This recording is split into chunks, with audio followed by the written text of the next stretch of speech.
disagree with Kevin. And the series that he has been on, and I understand kind of why he's on the series, because there's a lot more women coming into his platform. And there's something that he's been saying that I don't know, may or may not be true. I'm not quite sure. But he was saying that there's an increase in marriage. And the way he puts it, it's a significant increase in marriage, especially among the upper classes. And now I follow this stuff pretty closely.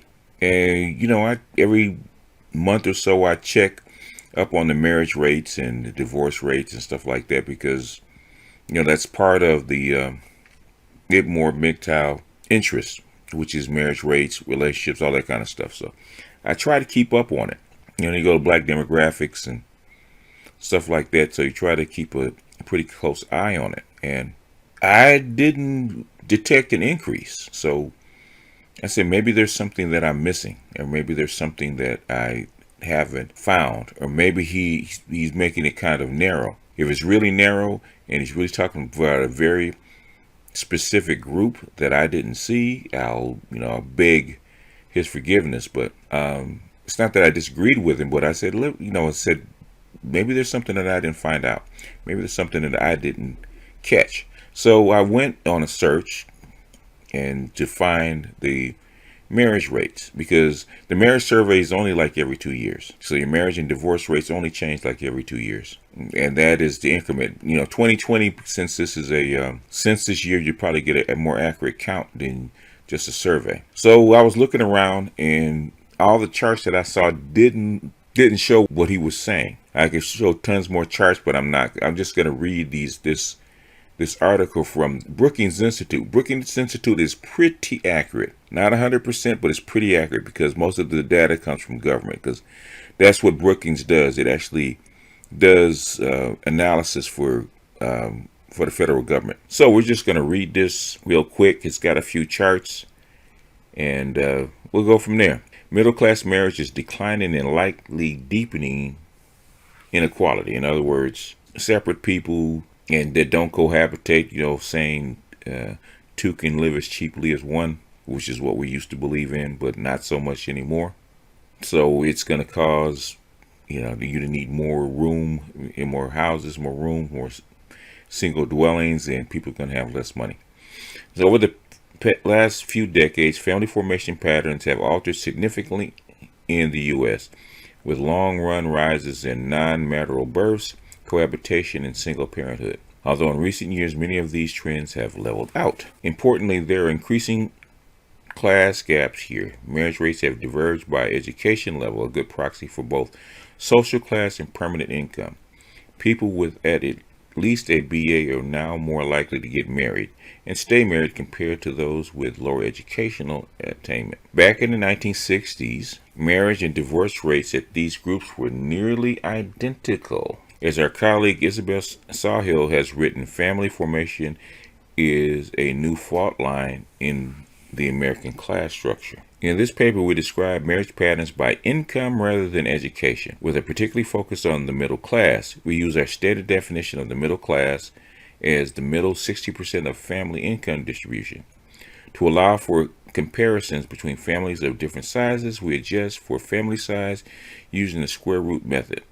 For more details, see the technical appendix below. We find that marriage rates among the middle class have declined significantly over the past 40 years and have fallen below those in the top income quintile. 75% of children in middle class families live with two married parents in 2018, down from 86% in 1979. This paper represents one of the first attempts we know of to measure marriage rates among middle class defined by income. The Wall Street Journal recently conducted a similar analysis. The middle class are no longer the marriage leaders. We focus first on adults between the ages of 33 and 44, who have chosen this relatively high age range to lessen the risk that differences are being driven by differences at the age of first marriage. How have marriage rates changed over time? Okay, in 1979, I guess 85% of the middle class, which is the middle 60%, was actually higher than the top 20%, which is the first quintile.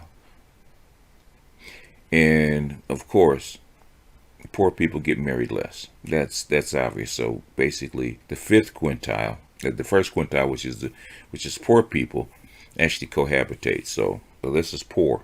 This is the first quintile, and this is middle class. I should say M.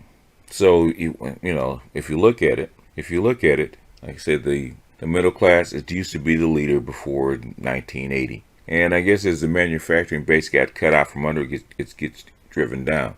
Gotta remember, this is the middle 60%, or the bedrock of the nation. And if you look at it, basically the upper class hasn't really risen all that much, but the thing is, it stays relatively flat. You have a slight dip, but the thing is, if you look over time, some years it's up, some years it's down. But the thing is, it's relatively flat, relatively stable. In 1979, the middle class and upper class were defined as the top quintile of income and had the highest proportion of currently married individuals in this age bracket, 84% and 82% respectively, followed by the lower class, the bottom quintile at 60%. Since both the middle class and the lower class have seen a steady decline in marriage, reaching 66% and 38% respectively by 2018. In contrast, marriage in the upper class has held relatively steady, as I was saying, dropping from 82 to 80%. The middle class, along with the affluent, used to have the highest marriage rates. Now it's just the affluent. You always shoot the generals last. This trend away from marriage in the middle class is primarily driven by the second and third income quintiles, as shown in the following figure. The currently married rate in the second quintile, for example, has declined sharply from 81% to 56%. I'm going to actually make cutouts and show these on the screen. The downward trend for the middle class holds within racial groups, though the magnitude changes. For example, among non-Hispanic whites, currently married rates for the middle class show the same downward trend. In 1979, 85% were married. By 2018, the number dropped to just 72%. Fewer middle-class children with married parents. Now we take a child's eye view, calculating the odds that children in families with different incomes are currently living with married parents. The percentage of middle-class children living with two married parents has steadily declined over the past 40 years. As we can see, the upper class is still flat, or relatively flat, and the middle class has taken a dip. Believe it or not, if you really look at it, the poor folks are pretty much in the same boat. They haven't taken as big a dip as the middle class. That's pretty funny. Once again, this trend is primarily driven by the second and third quintiles.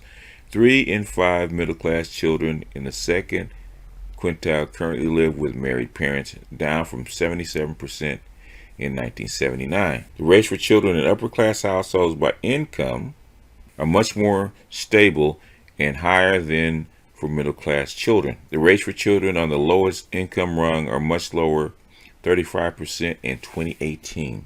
Wow. It's hard to show that marriage itself impacts child well-being because of potential selection effects. So we also report on the percentage of middle class children living with two parents, married or not. A similar but somewhat more muted trend presents itself. In 1979, 86% of middle-class children lived with two parents.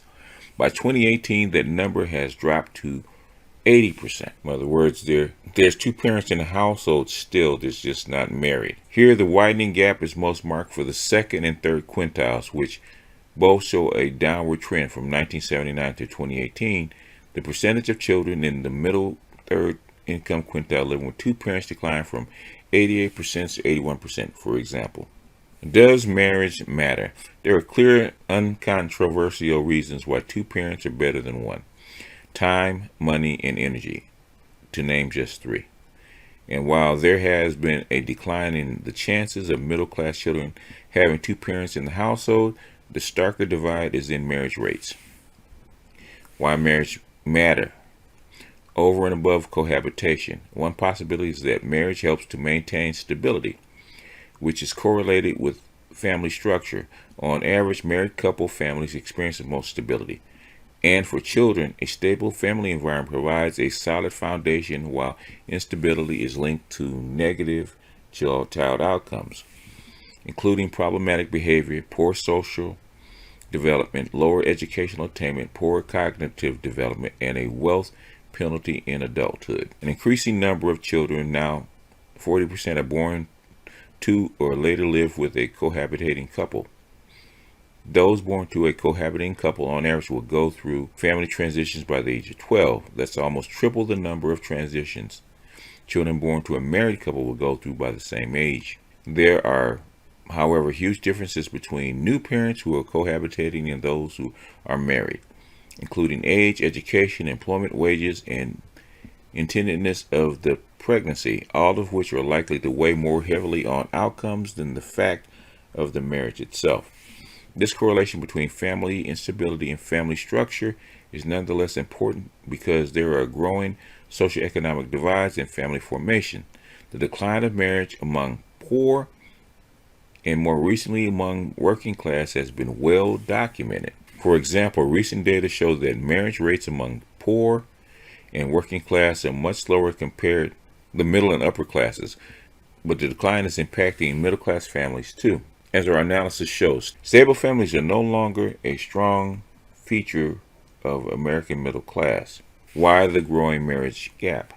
One potential explanation for the growing gap is that growing economic inequality, the decreased economic output for less educated men, has led to the retreat of marriage. That's what they said about black folks back in the mid-'80s. Couples living in areas with greater income inequality are less likely to get married before having their first child. Declining male wages are associated with lower female marriage rates, suggesting that some support for the hypothesis that there is a lack of marriageable men. The thing is, how do you define marriageable man? Okay, and from region to region, from country to country, that definition changes. Others have argued that there is feedback mechanism between declining economic prospects for men and declining marriage. As labor demand decreases, men's wages fall, thus making them less marriageable. Since they are less likely to get married, men decrease their labor supply, in part because there's a lower chance that they will get married and need to support a family. An alternative explanation is that the growing class divide in family formation is driven by changing investments in children. Marriage, because it is costly to exit, serves as a commitment device for high investment parents. And child investment varies by class. In theory, the rising returns to human capital should correspond to increased investment across the income distribution. But it appears that highly educated parents are better equipped to ensure that those investments pay off. Very true. For example, mothers with at least a 4-year college degree not only spend more time with their children, but also change their type of engagement to better suit the developmental needs of their children. It's also very true, creating not only a time gradient, but also a development gradient. In other words, they can pour more into their kids to make their kids better, to make their kids more successful, to make their investment in their children as far as a legacy more worth it. Poor people don't have that. Poor folks depend on that investment now. What can be done? Changes in family structure and formation are driven by a host of economic and cultural shifts. Given the changes in social norms, a note of humility is needed among policymakers. When it comes to some of the most intimate decisions in a person's life, how and when to form a family, it is important to be humble about the limits of public policy. Having said that some policies can play a role in family stability, including access to long-acting reversible contraceptives. Ah, ha, ha, ha, ha. Very true. I love that. In other words, reversible vasectomies for men. Skill and attainment through investing in community colleges and apprenticeships for middle-class people. Availability of paid family leave. Progress on those fronts should help more people have children when they are ready to accumulate economic resources needed to form and maintain stable families and to balance their paid work and caring responsibilities. While middle-class marriages rates may never return to their previous levels, increasing the number of children who grow up in a stable in stable families could help restore some of the ground lost in recent decades by boosting mobility and well-being. I doubt that seriously. But to wrap this up, this is an issue about civilization. This is also an issue about not only marriage, but about the decline of instrument that's no longer necessary. Marriage is basically for children. If you look at any of these charts, when you look at marriage, you talk about children living with two parents and the investment that has to be put into them. If you look at the top three quintiles, even in this particular chart, children living with two married parents, okay, the higher the income, the more investment and the more time that's put into them. And the lower you go into the income rates, then you see more risk and less money and time you can have to invest into children. But I would love to see a chart with children by income. That'll be interesting. But if you look at any of this, even by quintile, I can see marriage being flat for the upper class, but I don't see marriage going up. Will you see some peaks and valleys?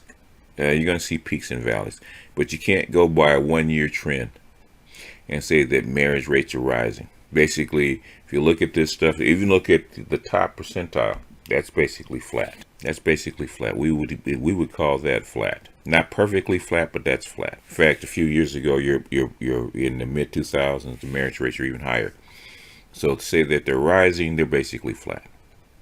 And with the COVID, you could get a downturn at any second. Now, the only difference between that one and that one or these is that these are falling faster. That's the only difference. These two are basically the top two. The top 40% are basically flat. Even here, they've changed places in certain spots. Since 2000, they really started to diverge a bit. But the thing is, that could change within 5 years. It's very difficult to tell. But the thing is, there's always a saying in business: you shoot the generals last.